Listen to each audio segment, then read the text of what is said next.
How to view hidden chats in WhatsApp. To get started, first of all, open up the WhatsApp application on your phone. You will then be brought to the chats page. Here, you can view all your chats with friends on WhatsApp. You will find the archived and locked chats option above the chats. Tap on Archive to view all your archived chats on WhatsApp. If you want to unarchive any chat, you can unarchive it from here anytime. You will then see that the chat is back on your WhatsApp chat list. Then, go back and tap on Lock Chats to see all your locked chats on WhatsApp. You can also unlock any chat from here on this page.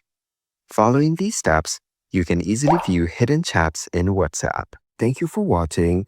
Please leave a like if this tutorial helped you, or leave a comment below if you have any questions related to the video.